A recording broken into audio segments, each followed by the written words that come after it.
Hey everyone, welcome to SMC Middle School Online. My name is Nick and I'm really excited that you're here today. Out of all the things that you could choose to do, you chose to be here with us. You chose to watch this video so that you can learn more about the Bible, about God, maybe about yourself. Now I know I'm making a big deal out of this and you're thinking, look dude, I'm just watching a video. What's the big deal? I watch videos all the time. But I want to let you know that this is not just any old YouTube video that you might be watching. This is about you asking questions. It's about you taking your next step in your spiritual journey. It's about you seeking God. It's about you taking God seriously. And you know what? That's great because God takes you very seriously. God knows everything about you. He knows every situation, every relationship, every fear, every joy, every sadness. Look, we all come from different families and backgrounds, and God knows them all. And look, I hope that brings you comfort today. I hope that gives you hope. This is not just a video. This is church.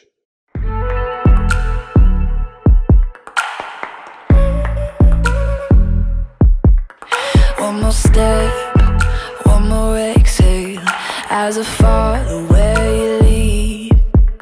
Feel my heart as it's racing down the path you set for me.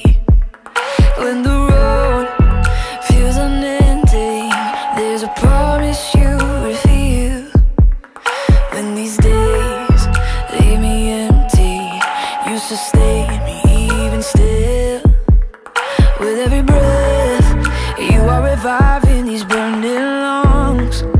You keep me going when I can't run. Got me my strength till the work is done.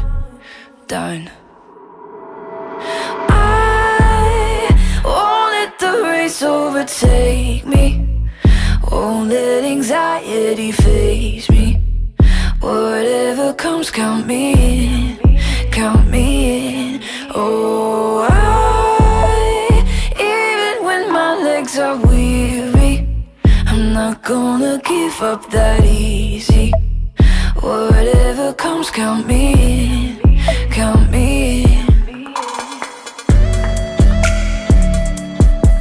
Count me in. Count me in. I trip up and you catch me, then you lift me up again. You direct every footstep, you are with me till the end. With every breath, you are reviving these burning lungs. You keep me going when I can't run. God be my strength till the work is done. Done. Oh, I won't let the race overtake me. Won't let anxiety faze me. Whatever comes, count me in. Count me in. Oh, even when my legs are weary, I'm not gonna give up that easy. Whatever comes, count me in. Count me in. Count me in. Count me in. Count me in. Count me in. Oh, I won't let the race overtake me. Won't let anxiety faze me. Whatever comes, count me in. Count me in. Oh, even when my legs are weary, I'm not gonna give up that easy. Whatever comes, count me in. Count me in. Count me in. Count me in. Count me in. Count me in. Count me in. Count me in.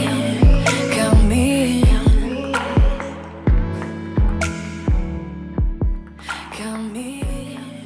Count me in. In the animal kingdom, gorillas often greet each other with a hug. Certain species of penguins propose to their partner with a pebble. Female lions do all the hunting for their family. Orcas live with their parents their whole lives. While every family is different and every family is unique, the truth is, they're still our fam. One time, my family and I went to the mall because my mom wanted to buy some clothes for herself. Whenever we go shopping with my mom, it's always just really boring, and maybe you can relate to this, because when I was growing up, we didn't have fun things in the mall like a merry-go-round and things like that. The only fun thing in the mall was the food court. But we went to this department store with my mom, and my older sister was like, hey, let's play hide and go seek. So I'm like, all right, that sounds like an awesome idea. So my sister, she's counting, and I have to try and find a place to hide, and I find the most perfect hiding spot. And it was in the middle of like one of those circular clothes hanging racks. So I had to crawl under, and I was short enough so I could stand right in the middle of all of these clothes, and it's a circular clothing rack, and it was just the most epic hiding spot you could ever be in. But then I started getting worried. I was like, well, maybe this is so good that my sister's not gonna be able to find me. So then I start kind of like shifting the clothes around and pushing it around just to give my sister a clue as to where exactly I was hiding. So I'm like pushing, and then I noticed like this really cool like wave pattern started to happen with all of these clothes. So I'm just like pushing and going with the motions, of this wave, and then all of a sudden the clothes rack just like tips over. And not only does the clothes rack tip over, but the clothes rack like next to this clothes rack also tips over. And I'm like crawling out like, what just happened? And my mom is standing like totally mortified that we have just embarrassed her as a family. Like it was pretty bad. But maybe you can relate, because your family has had a few less than perfect moments of their own. Maybe like me, you feel like your family situation is a lot messier than other people's. But can I let you in on a secret? We all feel this way at some point. You aren't alone. This is true for every single one of our families, because no family is a perfect family. Maybe there's a lot of tension in your home. Some families slam doors, argue a lot, or yell. Some families have a lot going on, but never actually talk about it. You just sense it. You feel the stress in the room when your family talks about money, vacation, holidays, step siblings, or any number of things. And that tension makes your house a stressful place to live. Or maybe you've discovered some things about people in your family that you wish you didn't know. Secrets about relationships, affairs, legal problems, or bad decisions. Secrets that have hurt people and caused problems in your home. Maybe for you, the problem in your family is something like abuse, or neglect, or addiction, or abandonment. You may feel really alone in those situations. And if you are, I want to encourage you today to speak up, to open up to an adult here like you're a group leader who can help you navigate that in a healthy way. Or maybe your family is facing other big problems. You're dealing with things like divorce, remarriage, a parent who left and never looked back, siblings who are always in trouble. Maybe it's even something like illness or death. Things like that can certainly leave your family feeling less than perfect. Honestly, no matter what it is that you're dealing with at home, I think that's true for all of us. That in some way or another, no family is a perfect family.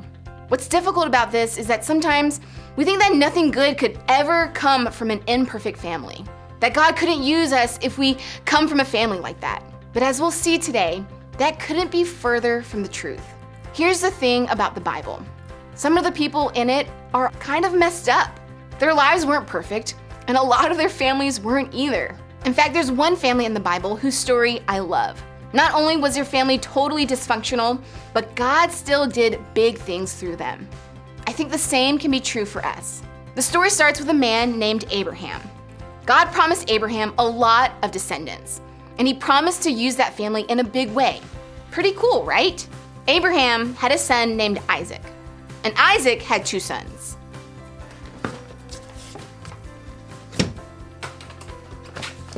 And Isaac had 2 sons, twins named Jacob and Esau.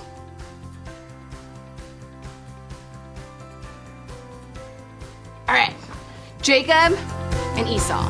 And even though they were twins, these two guys were very different from each other. They looked different. They acted different. They had different interests. And all of these differences caused a lot of drama between these two boys. Now, here's where it gets crazy. Even though Jacob and Esau were twins, Esau was born first, which was a really big deal. For one, being firstborn meant that Esau got the birthright. Ta-da! He would be in charge of the family wealth and property when their father Isaac died. And second, being the firstborn meant that Esau not only got the birthright, but he also got the blessing. Ah. So that meant that he received the family's future wealth and prosperity. And since this family came from Abraham, Esau's blessing also included all of the promises that God had made to Abraham. Promises to make their name great, to do big things with their family, and to bless all the people through this one family. As you can imagine, Jacob, the younger twin, didn't love the situation because as the second born, he wasn't going to get the birthright or the blessing. Now, their mother, Rebecca, favored Jacob over Esau. So together, Jacob and his mom, they came up with a plan. First, Jacob convinced Esau to promise the birthright to him.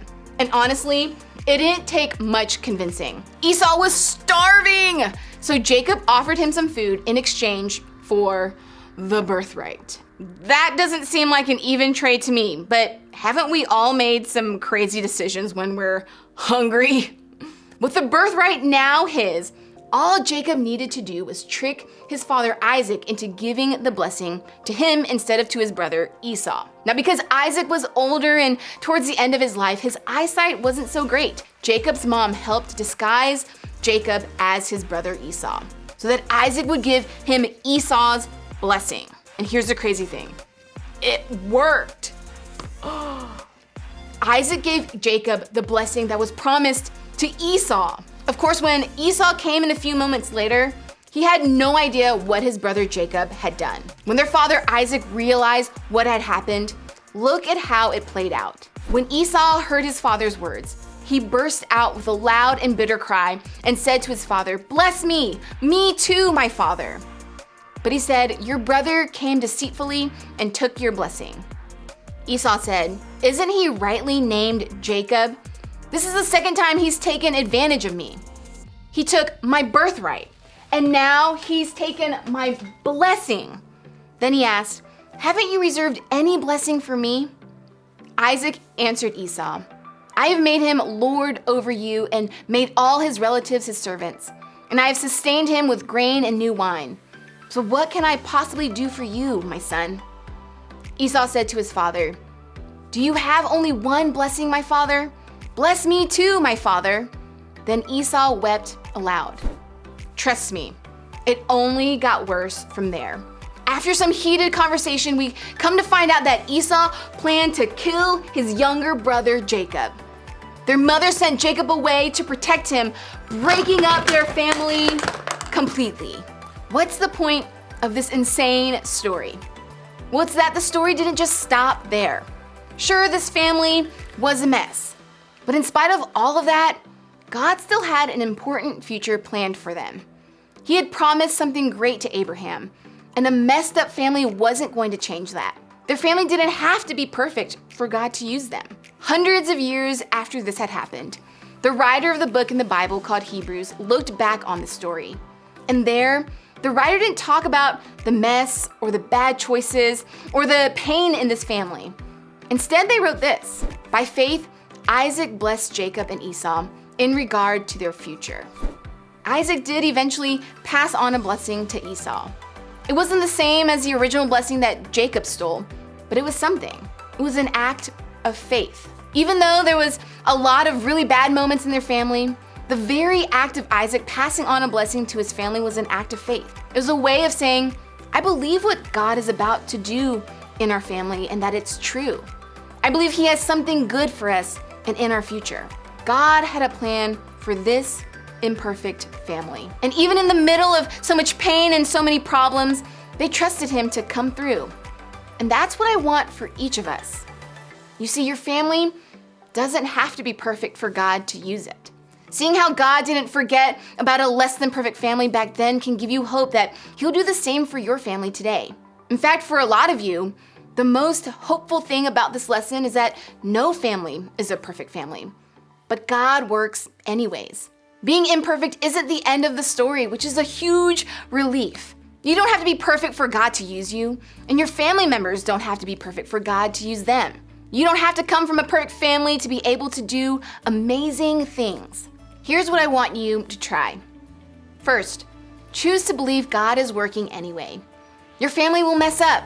They aren't perfect. Your siblings will borrow your stuff without asking. Your stepmom will yell at you. Your dad will disappoint you. No matter what your family looks like, they aren't going to be perfect. The next time that happens, instead of getting frustrated and shutting down, have faith that God will somehow use your family anyways, that he's working for your good, that he's with you in the mess of your family, and that he can still use your family for his good. And second, stay connected to your family. Most of us tend to want to avoid our families when things get really messy. We stay in our room, we put our earbuds in, we keep our eyes glued to the screen, we just ignore everyone and everything. But what if, instead, you made the choice to stay connected? What if you tried to talk to your mom, or hang out with your grandpa, or forgive your siblings? Trust me, you don't want to miss out on being part of the incredible story that God is writing in your family. So this week, try to stay connected to your family even if you don't feel like it. Now, here's the thing. For some of you, I know that staying connected to your family isn't the best option. In fact, it's not an option at all, because the stuff that makes your family imperfect is more than just frustrations or annoyances. It's things like abuse, neglect, alcohol, and drugs. It's the kind of stuff that makes staying connected to your family simply not safe. If that's you, I want to encourage you to instead connect with someone who is like family. Open up to a group leader, a teacher, a neighbor, a coach, or any trusted adult in your life who cares about you. Connect with them about what's happening in your home so that they can help you take the next best step. I know that may be scary, but adults like your group leader are here for you for that very purpose, to connect with you when you need it the most. Remember, your family doesn't have to be perfect for God to use it. God uses imperfect people and imperfect families for his good. I believe that's true in my family, and I definitely believe it can be true in your family too. Now, as you head to group, hopefully it's comforting to know that you aren't the only one who has an imperfect family, that maybe the person sitting next to you has a story similar to yours. It's normal to feel like you're the only one going through something.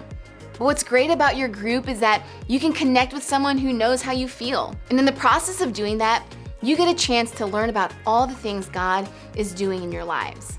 As you head a group, I want you to think about this question. What's one great thing you hope God will do in your family?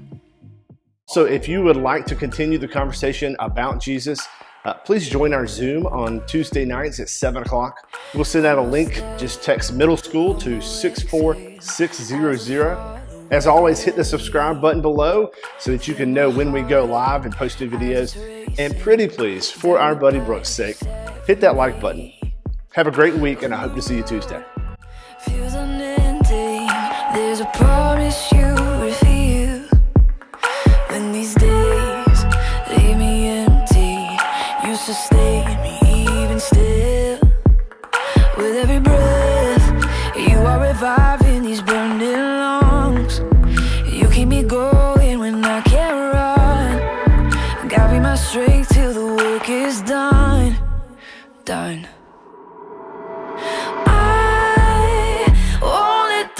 Overtake me. Won't let anxiety faze me. Whatever comes, count me in. Count me in. Oh, even when my legs are weary, I'm not gonna give up that